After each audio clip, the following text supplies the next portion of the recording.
Hey everyone, it's Argonath here from Return of the Fan, and came across this article on Bound Into Comics about Sam Elliot, who is a Hollywood actor, if you don't know who he is, and he's starred in many Western movies and other movies as well. And the headline is Sam Elliot blasts Jane Campion and Benedict Cumberbatch's The Power of the Dog for its allusions to homosexuality, which I totally agree with because I would hazard to say that the number of homosexual cowboys is almost zilch, I would say. There's probably some, obviously, but it won't be huge.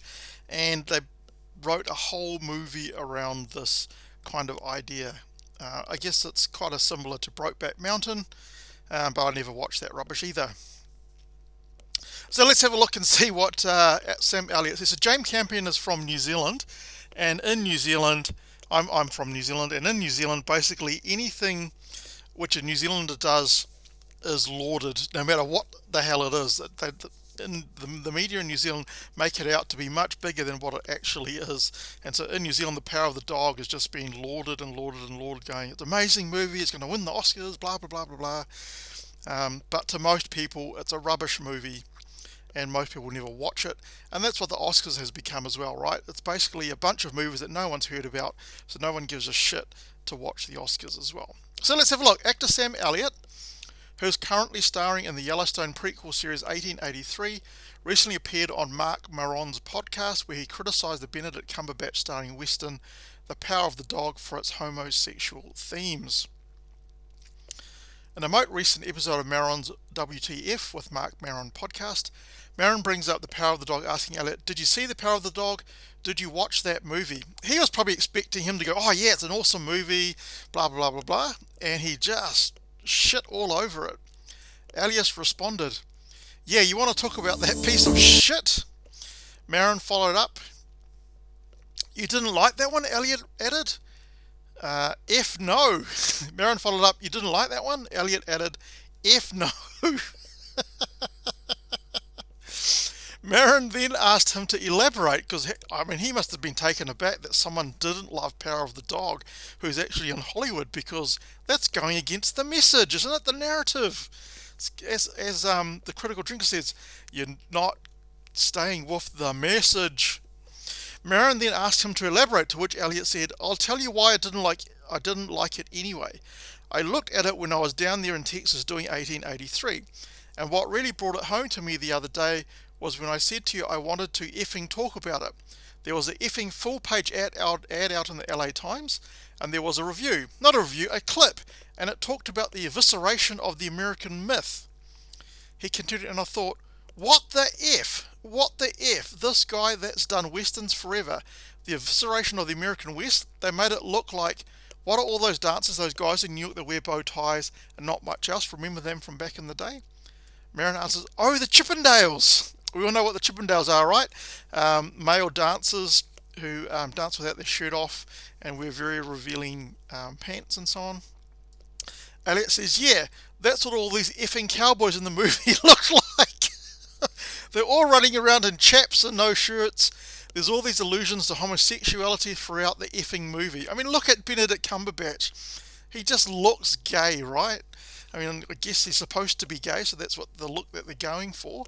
But why would anyone want to go and see that? Maron responds, I think that's what the movie's about.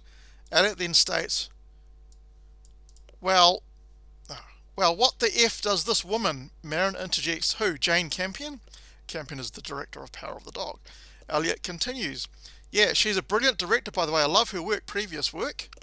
But what the F does this woman from down there in New Zealand know about the American West? Probably F all, because she's probably never even been to the American West and actually lived out there for any length of time to know what it's about. All right, that's the thing with all these people in Hollywood and so on. They think they know what things are about. They want to distort it their own narrative, but it doesn't actually give you any sense of what things are actually like. And why in the F does she shoot this movie in New Zealand and call it Montana and say this is the way it was? So that effing rubbed me the wrong way, pal. Which is so true. I mean, you could have done it in actual Montana to give it an authentic feel, But why do it down in New Zealand? I guess maybe because of COVID. Mind you, New Zealand's had very strict COVID regulations and so on, so it probably would have been easier to actually do it in Montana. But who knows why they decided to do it in New Zealand. Even the New Zealand, New Zealand kind of bush areas and so on don't look anything like Montana. I mean, look at this guy. I mean, he just looks gay, right? I mean, jeez. Elliot then elaborated, and the myth is that they were these macho men out there with the cattle. I just came from effing Texas where I was hanging out with families, not men, but families. Big, long, extended, multiple generation families that made their living and their lives were all about being cowboys. And boy, when I effing saw that, I thought, what the F? What are we in this world today? Completely true, right? Probably 99.9% of cowboys are straight. But of course, you have to make a movie about gay cowboys just to kind of dispel the myth that they're all cisgendered heterosexual males, when in fact that is reality. The myth is that they're all homosexuals, raging gayers. Marion then said, I don't know that's the biggest issue at hand. Elliot countered, no, it's not the biggest issue at hand, but for me it was the only issue because there was so much of it. Totally true. Sam Elliot. I mean, Cumberbatch never got out of his effing chaps. He had 2 pairs of chaps, a woolly pair and a leather pair, he explained. Elliot then added, every effing time he'd walk in from somewhere, I don't know where the F, he was never on a horse, maybe once. He'd walk into the effing house, storm up the effing stairs, go lay on his bed in his chaps and play his banjo. He concluded, I was like, what the F, what the F? Where's the Western in this Western? Absolutely correct. Oh, bloody ads. Apologies for that. A longer synopsis from Netflix reads, wealthy Montana brothers Phil Cumberbatch and George Burbank are 2 sides of one coin. Phil is graceful, brilliant and cruel, and a homosexual, where George is stolid, fastidious and gentle and straight. Together they joint offers the biggest ranch in the Montana Valley. It's a place where men are still men. No, they're not. You're trying to portray them as raging homosexuals. That's not correct. The rapidly modernising 20th century has kept at bay, where the figure of Bronco Henry, the greatest cowboy Phil ever knew, is revered. When George secretly marries local widow Rose, a shocked and angry Phil wages a sadistic, relentless war to destroy her entirely, using her effeminate son Peter as a pawn. What the hell is this movie about? Why is this even an Oscar nomination? You know why? Because it's about homosexuality and destroying the toxic masculinity of cowboys. That's why it's in Oscar nominated territory, basically, in my humble opinion. So let's have a look at some of the comments because they're quite funny. So Ferd Turgeson, so they're making yet more woke deconstructionist westerns after Russ went kaput. More failure for the Barbie, considering 1, the woke doesn't support any woke products, and 2, the last thing they support was a western. Okay, Sam Elliot was always awesome, but now even more so. Feels like this has been happening since Brokeback. Tear down yet another American icon and replace it with their poor imitation. Sam's right, this isn't the West at all.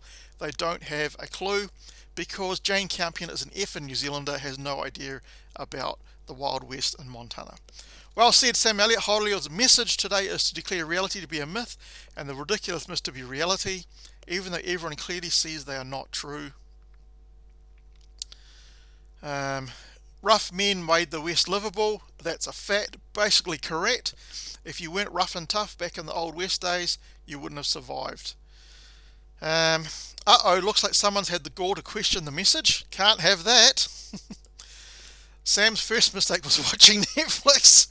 His second mistake was thinking any good thing good or normal would be on Netflix. Mostly that's true. There are a couple of nice things on Netflix, in my opinion, but mostly it's woke rubbish. Love him, he's a real man right there. I feel like it's the spirit of a real cowboy that just came back today to comment on the patheticness of Americana in 2022. I love how Marin tried to steer the controversy away from what Sam was wanting to talk about, and Sam wouldn't let him. Best part of Sam has been dropping liberal talking points the last couple of years in interviews. Apparently, this was one bridge too far for him. Campion is monumentally overrated, and anything that garners such awards buzz these days is usually trash. Absolutely correct.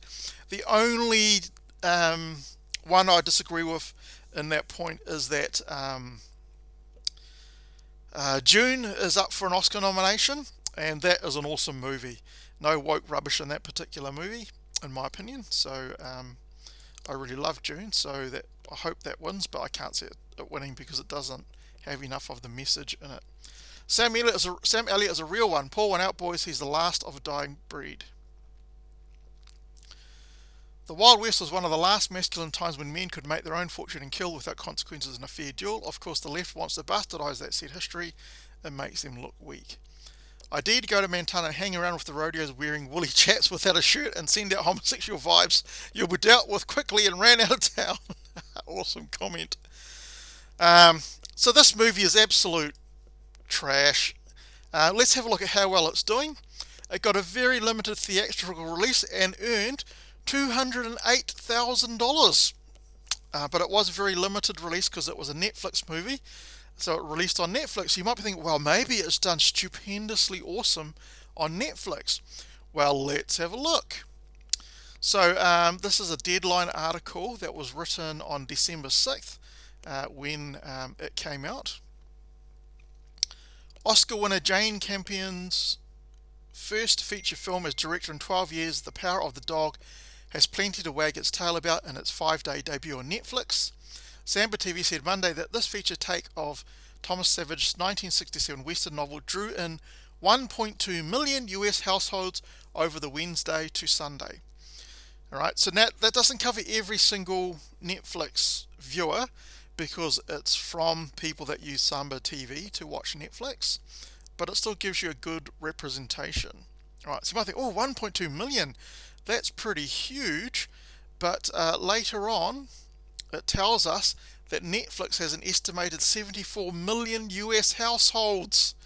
So really it's not that great at all. Hardly anyone watched this particular movie, The Power of the Dog. Again, the only reason why it's an Oscar territory because it's about homosexuality and destroying toxic masculinity and furthering the message that Hollywood is always sending out. So that's what it is in my particular opinion. Anyway, it'll be interesting to see who wins the Oscars. I'm voting for Dune if I could, but I'm pretty sure it's not going to win. But I guess we'll have to wait and see. Let me know what you think in the comment section. Have you watched Power of the Dog? Do you like it? Have you watched it, you didn't like it? Or you have absolutely no interest in watching it at all like me? Let me know in the comment section. If you like this video, give it a thumbs up. If you don't like the video, you're welcome to give it a thumbs down. And if you like my content, please subscribe as well. And hopefully I'll catch you in the next episode. Alright, catch you later. Bye.